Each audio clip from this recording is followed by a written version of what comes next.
Now, many nations in Africa have low industrial bases emitting low carbon dioxide. Yet, Africa suffers the worst effects of global warming and low investment initiatives. Lagos, for instance, is in a low land mass but almost below the sea level, as the city suffers intense floods every year when dams and canals are filled with water. However, scientific projections forecast that by the end of the century, Lagos City may be uninhabitable due to flood hazards, and the country stresses the need for good investment in infrastructure. It is believed that Lagos loses about $4 billion yearly to floods, which devastates farms, destroys roads and houses. In the Sahel region, desert encroachment threatens urban and regional or rural lifestyles as this calls for massive investments in infrastructure. New initiatives in green technology, solar engines, vehicles and machines are needed. Well, CDC Group, the UK Development Finance Institution and World First Impact Investor, leads ambitious programs to support Africa's resistance to climate change.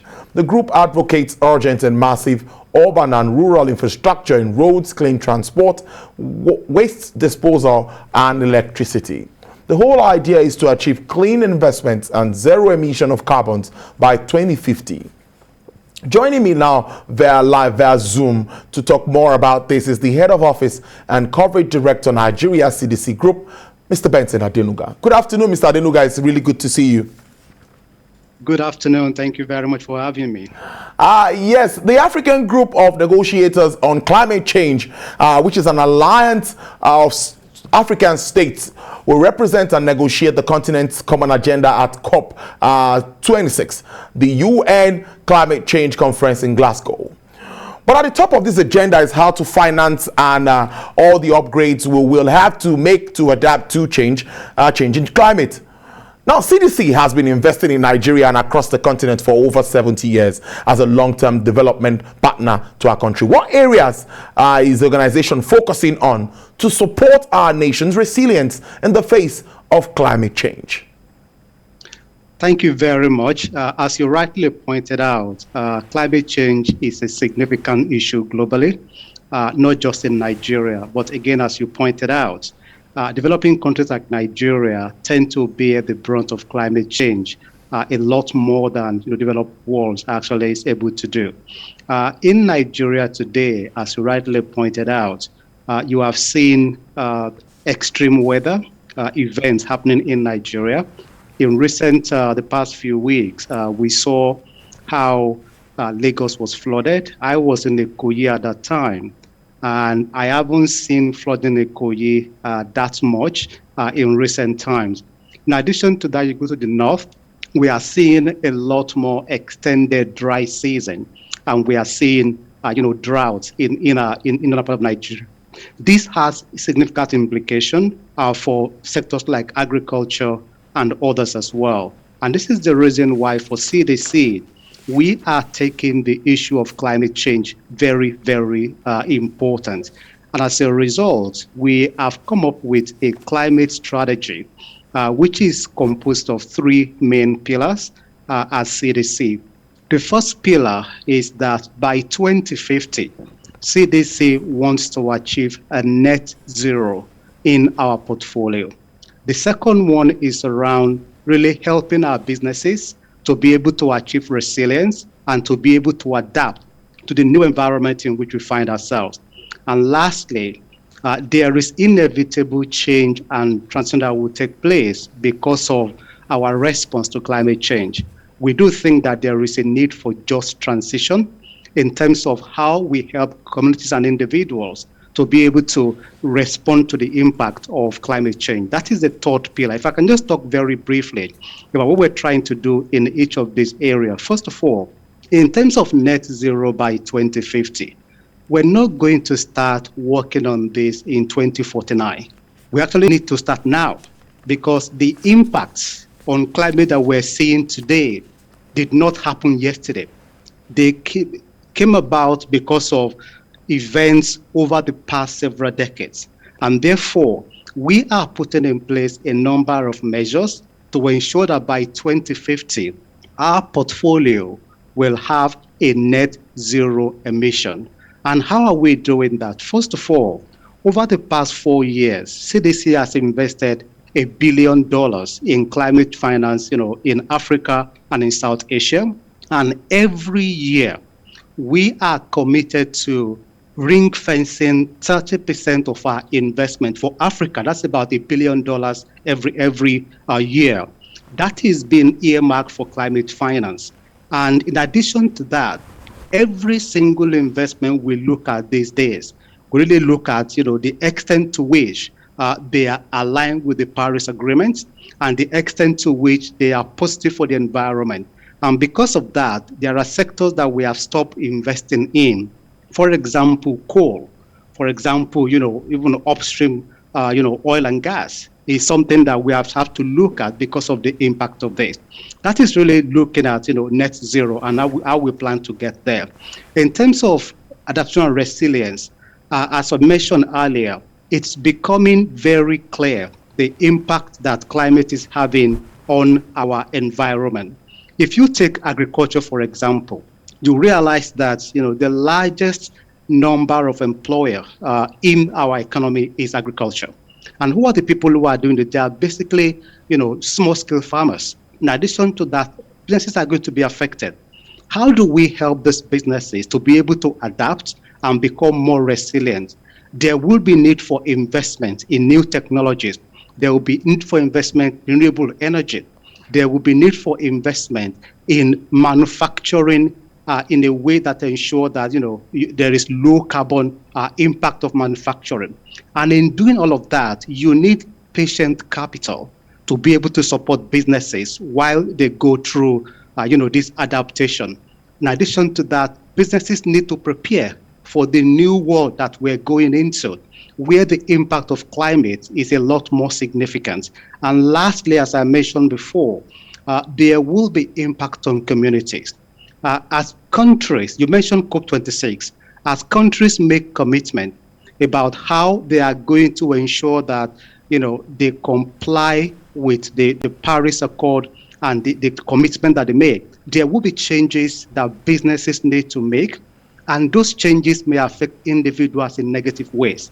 There will be communities and individuals who will be affected. How do we ensure that the social impact of these changes are well managed and those individual communities are not left behind?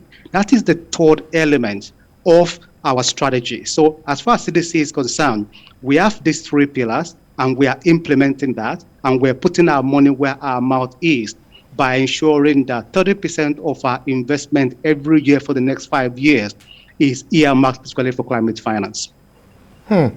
Brilliant insight into that.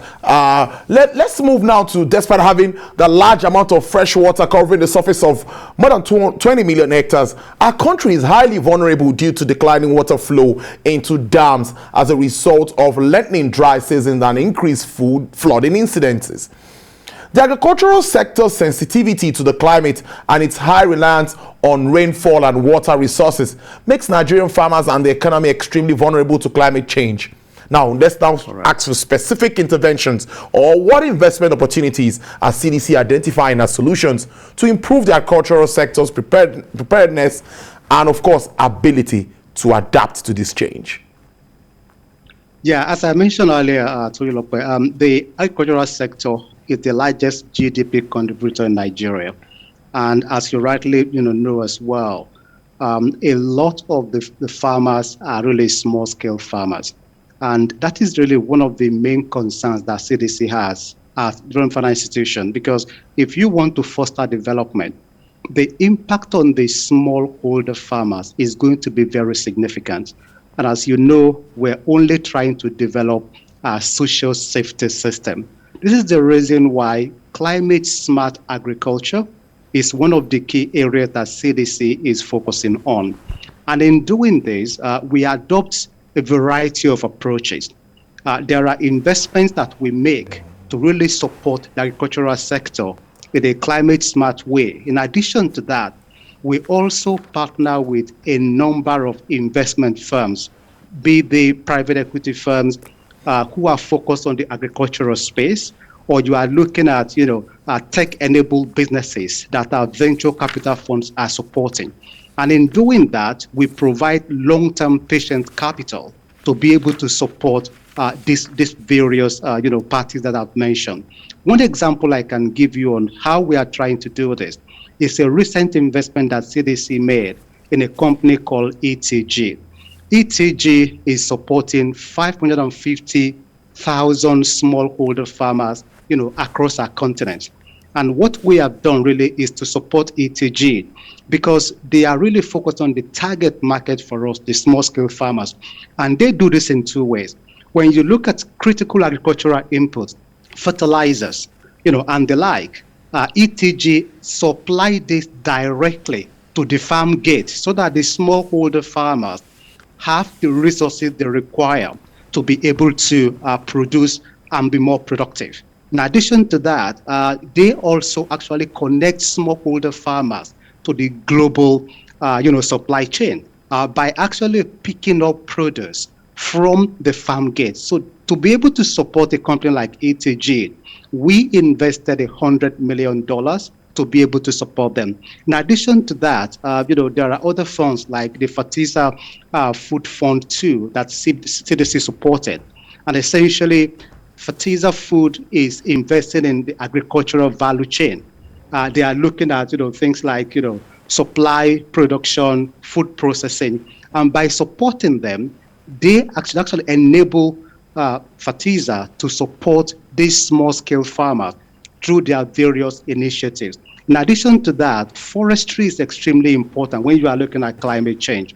CDC is a major investor in Myro Forestry, which is a major forestry business in West Africa. Myro has, over 6,000 hectares of eucalyptus and teak plantation. And as you know, that is regenerating and actually very positive for the environment. So essentially, just to summarize, we are looking at how do we support farmers to be more productive, to have access to seeds as well as species of crops and animals that will be resilient to climate. And how do we do that in an efficient manner? That is exactly what we're trying to do to ensure that this critical sector continues to be supported in the new era in which we find ourselves. Let's now look at partnership and also investment across within the clean energy and sustainability space. Right. So that is also a very important area because, as you know, the world is focusing a lot on decarbonization. Yeah. And while we're doing that, there is the need to really increase investments in renewable energy.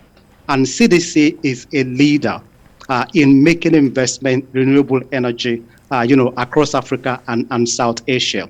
As I mentioned earlier, we invest $1 billion every year, over the past 4 years, I mean to say, in climate finance. And over the next 5 years, 30% of our investment will be, in climate positive investments. Now, as far as infrastructure is concerned, I'm talking specifically about energy, for example. This is a major area where CDC is very, very active.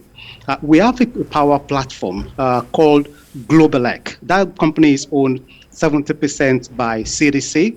And you mentioned partnership, and Norfund is our partner in Globelec, and they own 30% of that company. Globelec is very experienced, in renewable energy. Whether you're talking about, solar, you're talking about wind. They are very experienced and they operate in many countries in Africa, including Nigeria. In recent times, Globelec made an investment in a company that's now been renamed Globelec Nigeria, Power Nigeria Limited. This business is operating in the commercial and industrial space. And the whole idea is to ensure that we offer cleaner energy, to this space in Nigeria. In addition to that, as you know, Nigeria is richly blessed with huge, solar capacity, with huge wind capacity as well. CDC has invested in a number of companies and funds that are focused in this particular space. To give you, 2 or 3 examples, there is a company called Lumos. They offer clean energy solar home system, and they operate in Nigeria. And we funded, that business along with other partners so that they can do more in Nigeria in a way that complements the 5 million solar home system that the government is pursuing. So that is really in line with that. In addition to that, there's a company called Green Light Planet. They have been offering, clean power to companies, to homes, businesses in, over, 60 countries. And they are also active in Nigeria as well. We invested in them as well to enable them to be able to do more in this space. Look, the reality is that for us to be able to do this in an efficient manner, this is a very complex situation. You need to have the right policies, you need to have the right business environment, you need to have partners who understand the sector quite well. They have the skills. And in addition to that, these are long-term assets. And therefore, you need patient capital to be able to do that. And that is why CDC is uniquely positioned to be able to do this, because I believe we check all those boxes.